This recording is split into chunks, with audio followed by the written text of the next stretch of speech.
lot about a fish by looking at its teeth. And this one has plenty of teeth, that's for sure. It's called the skull of a Payara. As a person who grew up in Minnesota or in the United States, you'd look at this fish and say, wow, it's got teeth. Closest thing I can think is a muskie.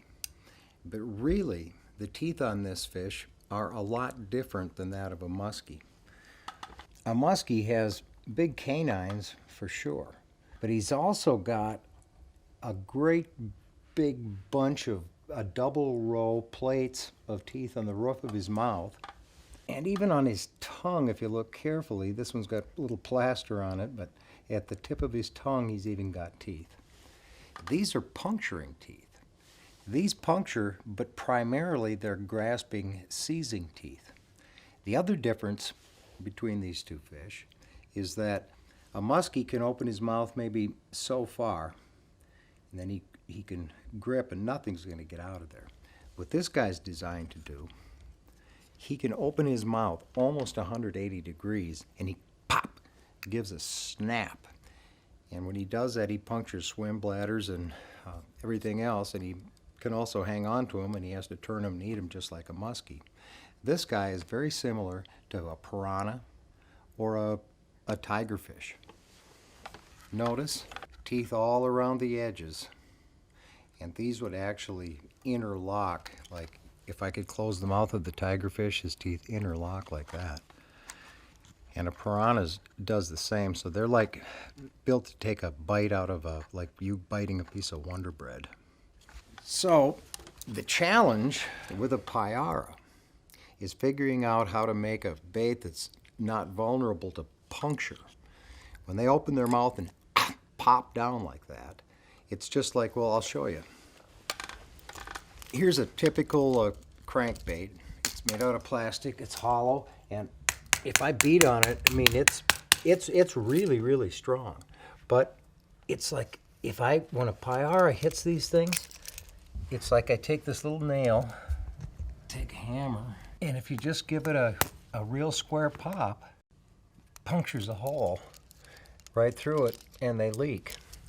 So the challenge is to create a lure that's invulnerable to those teeth. Actually, I've fished for Payara some amount, and I know one thing, that in addition to a lure having to be somewhat indestructible, it's also going to operate in really fast water.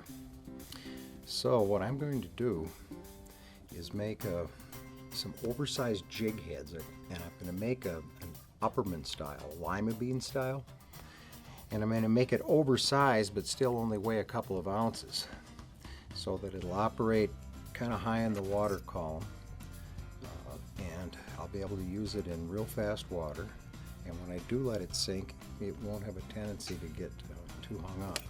This is Sculpey clay. What I'm doing is just kind of flattening it out, and then I'm going to carve a shape in a typical old lima bean shape. Okay, so I'm just going to make this rough shape. See, this is really, really simple. I'm putting a collar here so I can tie. And what I'm going to do is just get this rough shape down. I'll put it in the microwave for a few seconds, and you have to be careful because you can scorch this. And I'll do this for maybe 30 seconds, and what that'll do is firm it up, and then I can reshape it without it changing contour. And then I'll make a mold out of it. There we go. Forstner bit.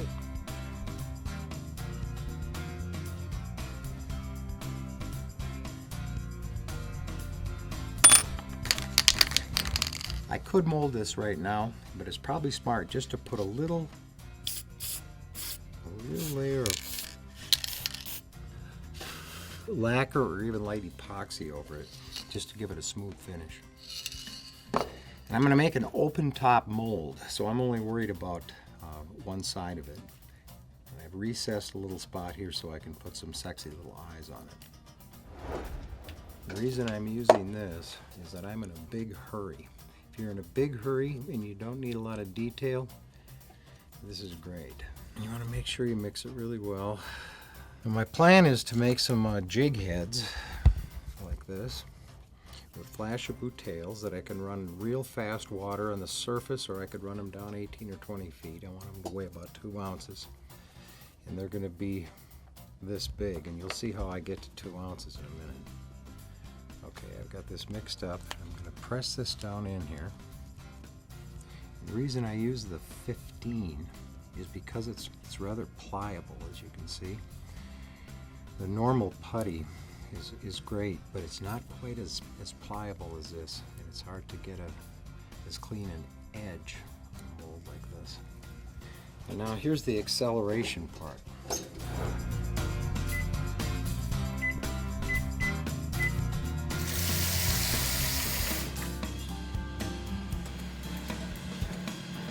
Well, it's been 10 minutes. This thing is as hard as a rock and ready to go. Here's my mold, and all I have to do is just kind of pull this apart a little bit. Pop this clay out of here. A little bit stuck there, but there we go.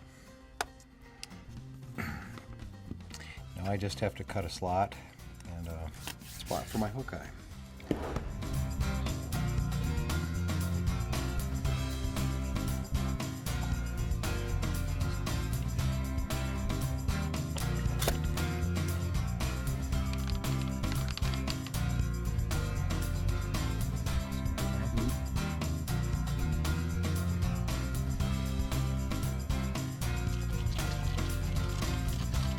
It only takes a couple minutes to set, and it's an exothermic reaction when it does, so you can feel the heat on the outside of the cup, and you'll see the material just start to get slower and slower as you pour it. Okay, it's been about 10 minutes, and looks like it's probably pretty ready to go.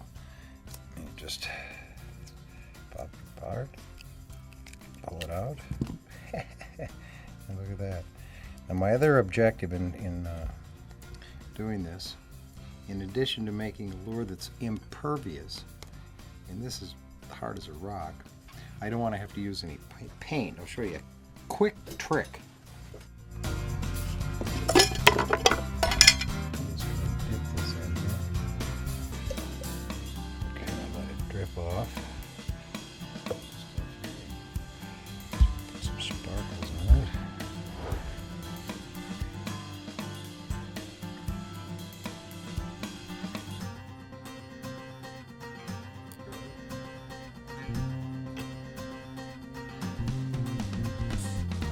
.22-gauge steel wire, Magnum flash-a-boot. I've got a loop of this wire connected to this vise.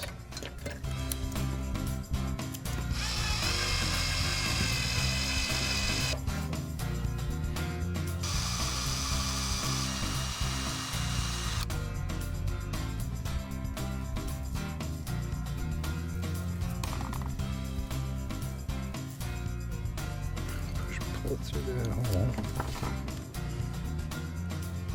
Indestructible. Pretty good for a quick jig. Let's see how I did.